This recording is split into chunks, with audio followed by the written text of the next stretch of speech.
Para gravar o terceiro episódio da série Lendas do Mercado, viemos até Midtown Manhattan, centro da ilha, mais especificamente na Grand Central Station, a maior estação de trens do mundo, com 44 plataformas e 67 linhas ferroviárias, por onde circulam mais de 700 mil pessoas por dia.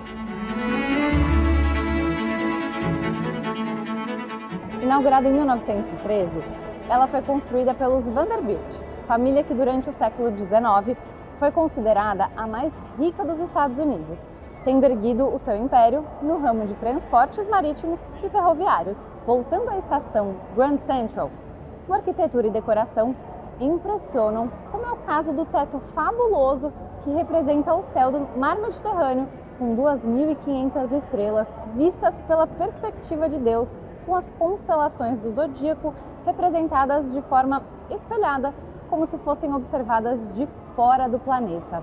Bom, essa é uma das versões da história dessa pintura. A outra é que os pintores se equivocaram e os Vanderbilt se recusaram a pagar pelo conserto do mural invertido. E tem também um tijolo escuro, um tanto quanto solitário. Ele revela o estado que o teto se encontrava antes da restauração do terminal, realizada nos anos 90, com a pintura original totalmente encoberta pela fumaça aqui do local. Os relógios daqui também são dignos de apreciação. O que fica na fachada da estação na Rua 42 é o maior relógio de vidro já feito pela joalheria Tiffany, com 4 metros de diâmetro e decorado com as estátuas dos deuses gregos Mercúrio, Hércules e Minerva, representando a velocidade, a força e o intelecto. Já o outro, localizado no topo do balcão de informações do salão principal, também é da Tiffany, e cada face dele é feita em vidro Opala, sendo avaliado entre 10 e 20 milhões de dólares.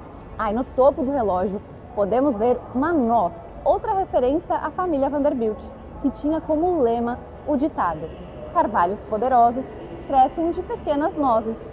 Mas por que eu estou me pegando em tantos detalhes aqui da estação, se essa é uma série sobre o mercado financeiro?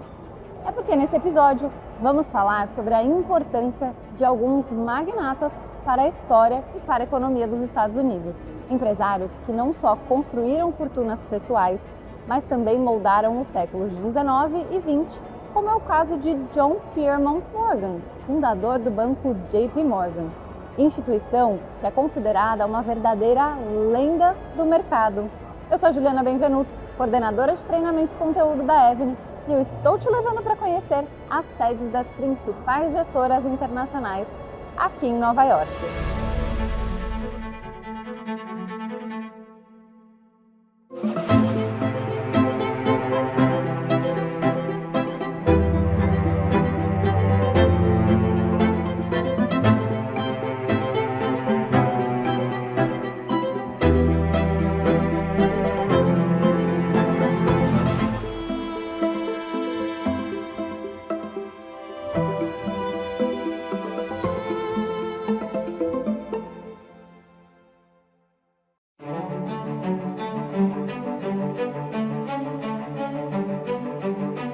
Vanderbilt, Rockefeller, Carnegie e Morgan são geralmente citados como os grandes titãs que ajudaram a construir a América que conhecemos hoje.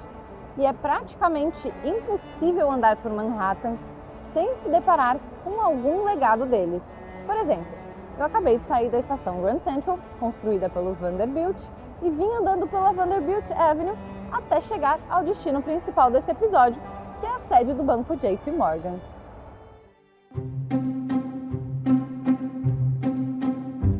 Essa aqui atrás é a fachada dos headquarters do JP Morgan, mas não por muito tempo. Afinal, eles estão construindo um novo prédio aqui do lado que vai ficar na Park Avenue 270 e vai ficar pronto a partir de agosto do ano que vem. Essa é a previsão. O banco JP Morgan foi fundado em 1871 por John Pierpont Morgan. Conhecido por adotar decisões conservadoras, o banqueiro ajudou a estruturar setores chaves da economia americana, como a indústria siderúrgica e de transportes. Com incrível aptidão para os negócios, Morgan se tornou um dos investidores mais ativos no período do boom das railways, detendo quase 60% das ferrovias nos Estados Unidos.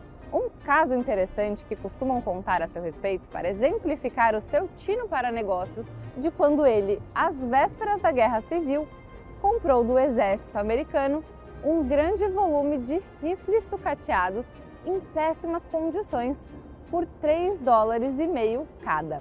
Após restaurá-las com um parceiro, ele as revendeu ao exército por $22, valor 6 vezes maior do que o preço original.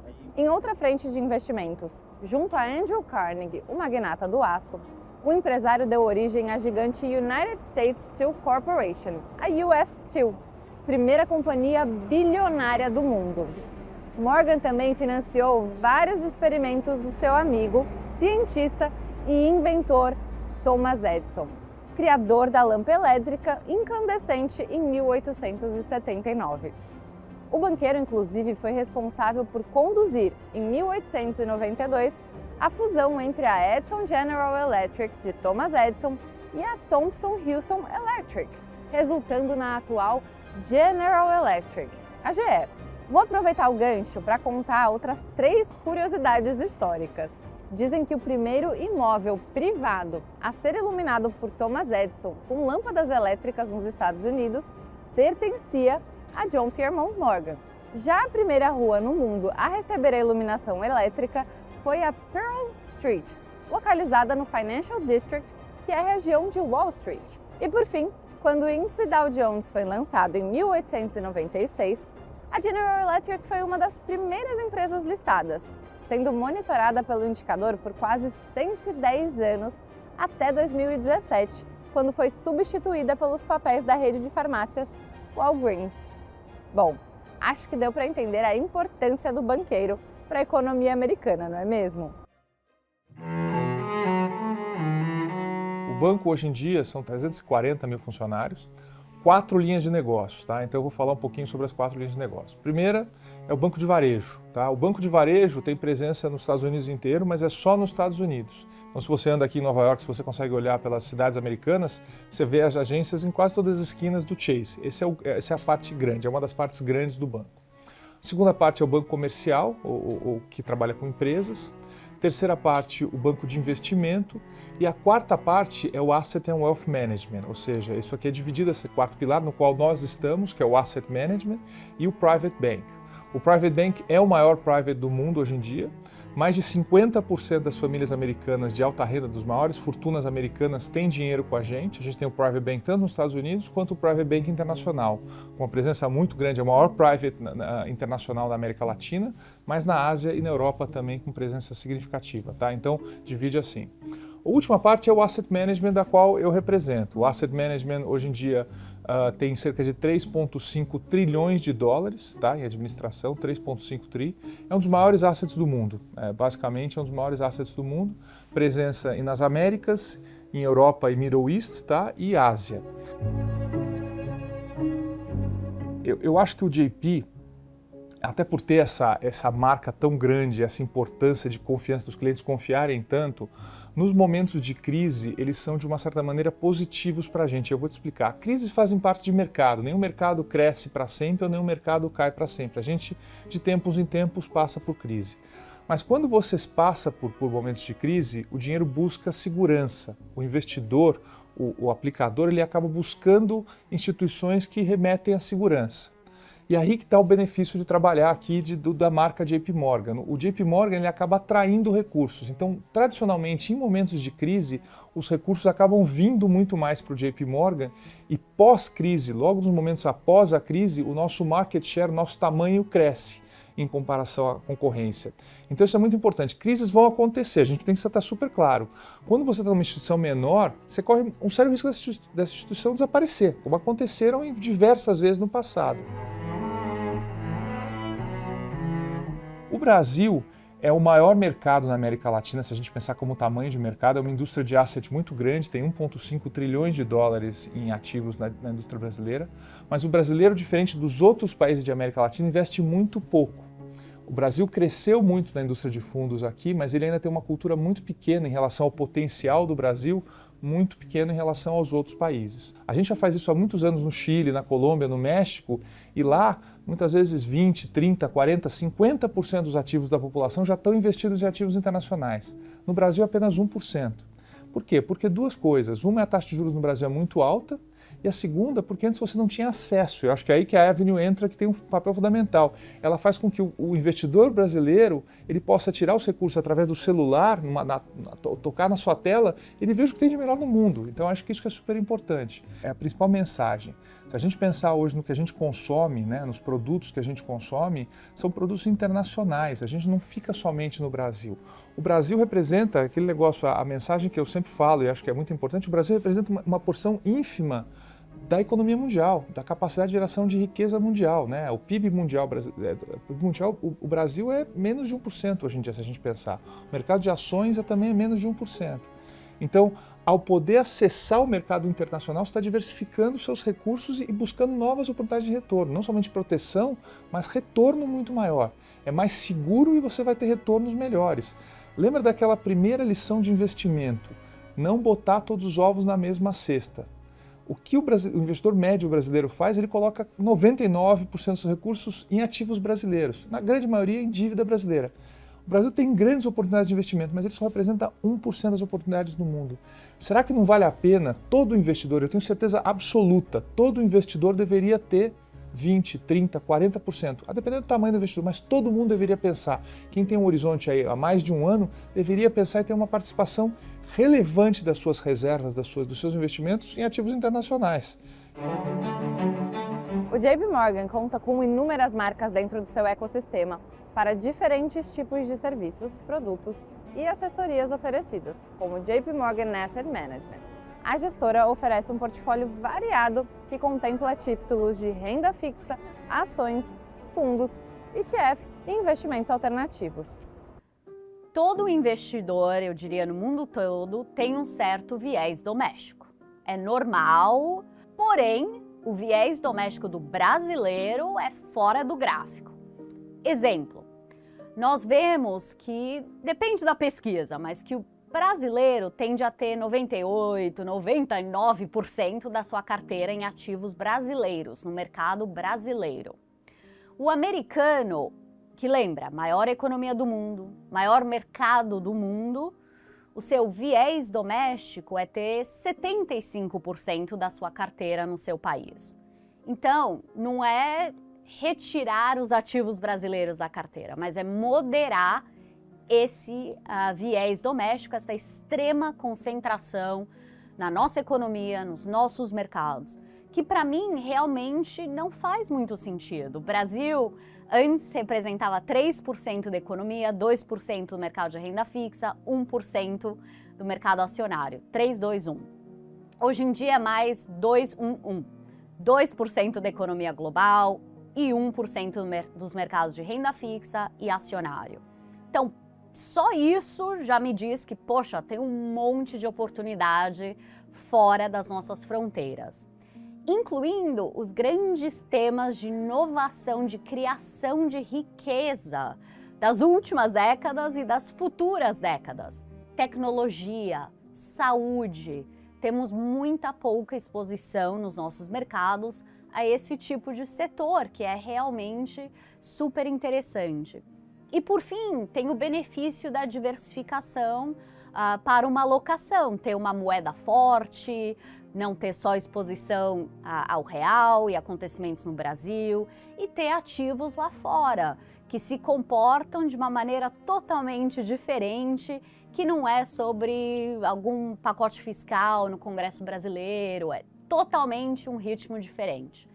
Então, viés doméstico absolutamente comum no mundo todo, é só diminuir o volume nesse viés doméstico brasileiro. Eu acho que faz todo o sentido do mundo.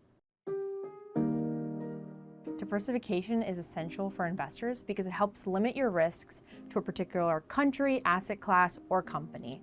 And this is particularly important for Brazilian investors who may be heavily invested in Brazil to look outside for other opportunities in different countries. And also, it's very important to have a good balance between stocks and bonds because typically they're negatively correlated, and in times of greater recession risks or uncertainty, they can help keep your portfolio balanced.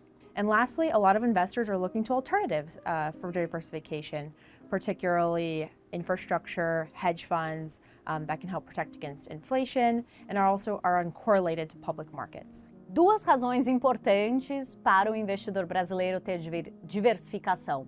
Primeiro, geração de riqueza. Tem tanta oportunidade de investir nas maiores companhias do mundo que são listadas em outros países. Pensa em todas as maiores companhias do mundo hoje em dia que têm uma capitalização de mais de 1 trilhão, 2 trilhões, quase 3 trilhões de dólares. Estão aonde? Estão, em muitos casos, nos Estados Unidos. Sabemos as marcas, todas as grandes companhias de tecnologia.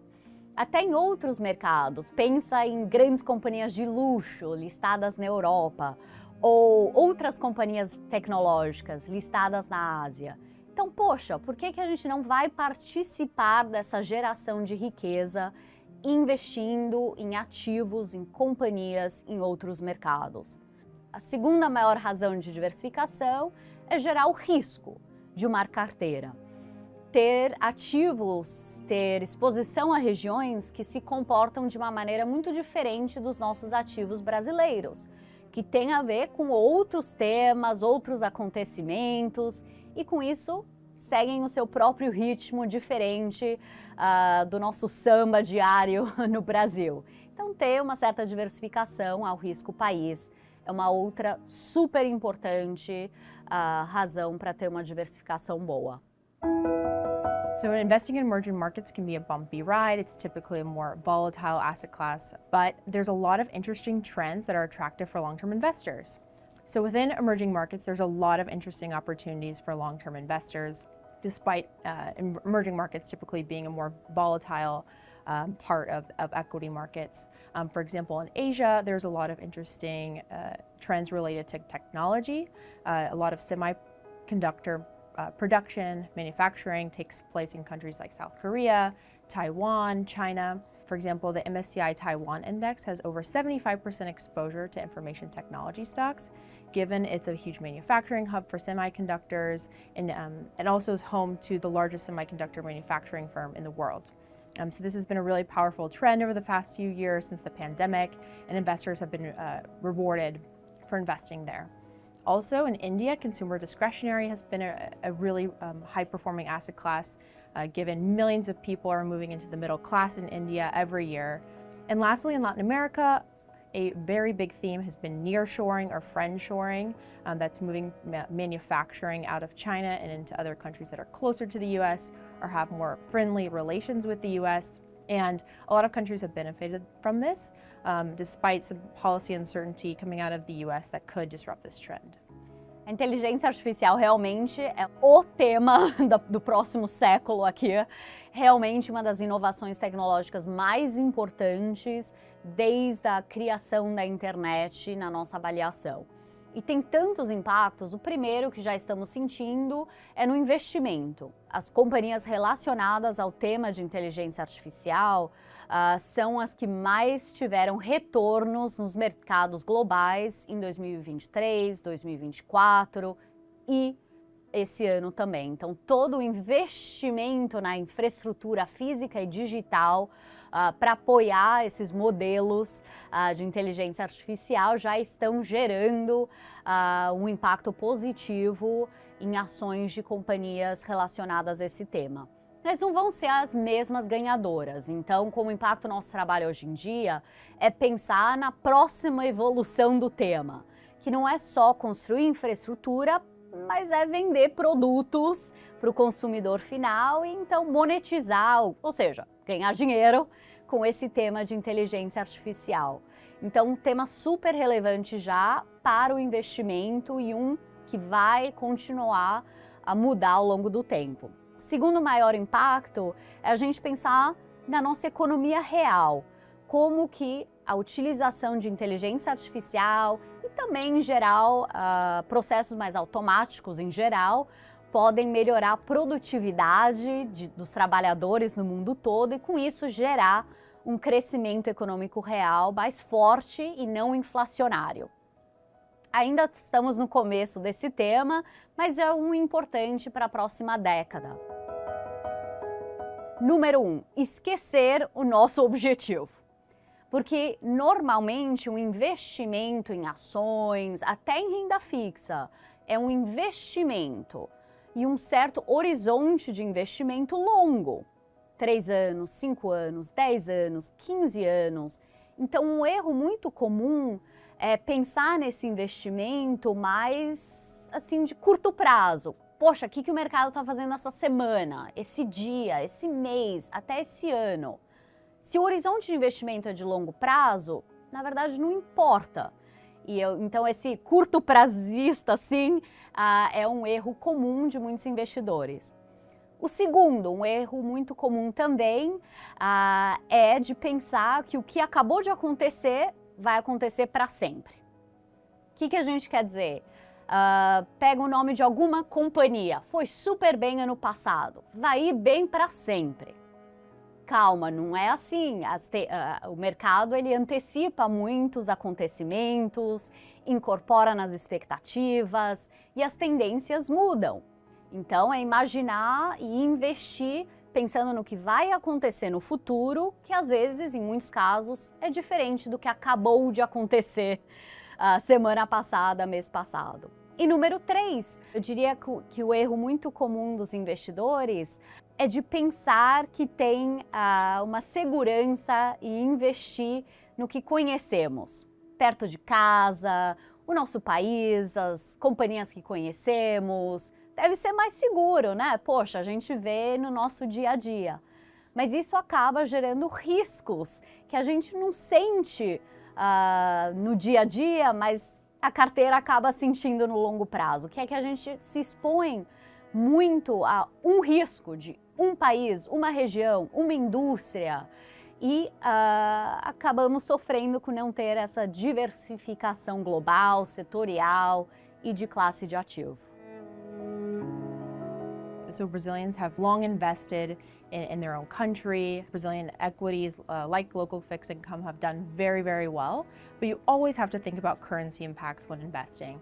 And looking at the real, it's a much more volatile currency relative to other currencies like the dollar and the euro. So when you don't diversify, you are more exposed to currency risk. And so a study by FGV in Brazil has shown that there's a lot of imported goods that consumers are buying in Brazil. Also, Brazilians that travel outside of Brazil are directly exposed to currency. And so traditional domestic methods, of hedging against inflation or depreciation are typically not as effective as in investing internationally.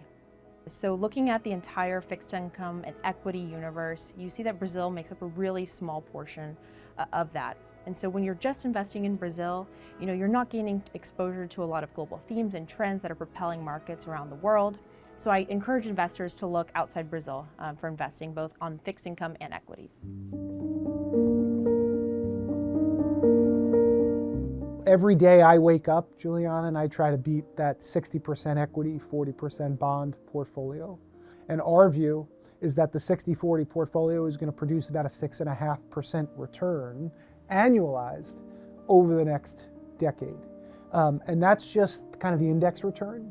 If we do our job as portfolio managers of doing active management, we think we can generate about a 1% over that just in terms of what's called alpha, or outperforming the benchmark. So then you're looking at about a 7.5% return on the 60-40. And then also within fixed income, we think a big part of the 60-40 isn't just holding 40% in safe core bonds, but also allowing for corporate debt. So corporate debt in terms of both investment grade corporate bonds, as well as below investment grade corporate bonds, such as high yield. So yeah, we're certainly preaching to clients to be diversified, not just within their equity allocation, but also to include fixed income in their allocation. And that 60-40 portfolio, there's no such thing as easy money, but diversification, I think, is the closest thing to that. And the problem is a lot of investors are sitting on the sidelines in cash right now, unfortunately. And that cash portfolio is going to generate about a 4% return if rates stay up at these levels. But if the Federal Reserve continues to normalize policy and bring rates lower, those cash investors are going to have very high opportunity cost for being outside of a 60-40 diversified portfolio. Yeah, so the first thing is, we talked a lot about diversification, but then also, that cash story that I was talking about, Juliana. There's $7 trillion just sitting in money market funds right now. We have never seen anything like that. Okay, that's an all-time high. One of the biggest pieces of advice is just do something. Just do something in terms of getting money put to work, right? Make it work a little bit harder. Because those rates on those money market funds that got everybody invested don't exist anymore. Okay, they've come down.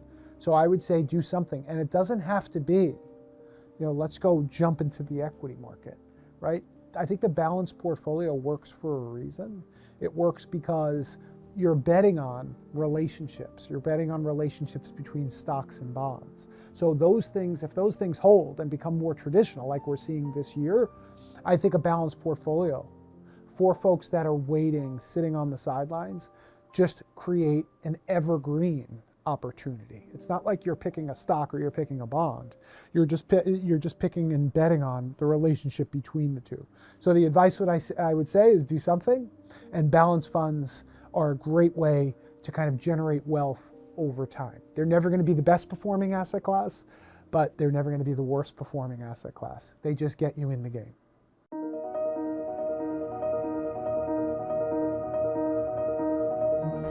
Andando por Nova York, também é possível esbarrar no legado de John Pierpont Morgan no campo das artes e da cultura. Grande colecionador de obras e livros, a sua antiga casa na Madison Avenue, entre as ruas 36 e 37, é hoje uma biblioteca e um museu, abrigando partituras de Bach e Mozart, manuscritos de Jane Austen e Oscar Wilde e gravuras de Degas e Picasso. Morgan ainda apoiou a criação do Metropolitan Museum of Art, o MET, considerado o maior museu das Américas e um dos mais visitados em todo o mundo, tendo atuado como presidente da instituição entre 1904 e 1913, ano da sua morte. Outras paradas obrigatórias aqui em Manhattan, para quem quiser conhecer um pouco mais sobre a história dos magnatas americanos, são o Carnegie Hall, uma das salas de concerto mais famosas do mundo, fundada pelo empresário Andrew Carnegie, que enriqueceu com a indústria do aço. No local, já se apresentaram grandes nomes da música clássica e popular, como Tchaikovsky, Billie Holiday e até os Beatles. E o Rockefeller Center, cenário de inúmeros filmes, principalmente os de Natal, por conta da sua tradicional árvore iluminada e da pista de patinação no gelo. O patriarca da família, John Rockefeller, foi o fundador da maior refinaria de petróleo do mundo, a Standard Oil Company. Já o complexo do Rockefeller Center foi construído pelo seu filho na década de 1930 e hoje abriga inúmeras lojas e restaurantes, além das icônicas esculturas de Prometheus e de Atlas. E assim, encerramos o terceiro episódio da série Lendas do Mercado, que contou com a apresentação de 3 das maiores gestoras de investimentos internacionais: BlackRock, Goldman Sachs e JP Morgan. Ainda nos resta mais um local para visitar aqui em Manhattan, na Times Square. Sabe o que tem lá? A Nasdaq, a segunda maior bolsa de valores em capitalização de mercado do mundo, focada no setor de tecnologia e inovação. Então ativa a notificação aqui do canal para ser avisado em primeira mão sobre o próximo vídeo e até lá!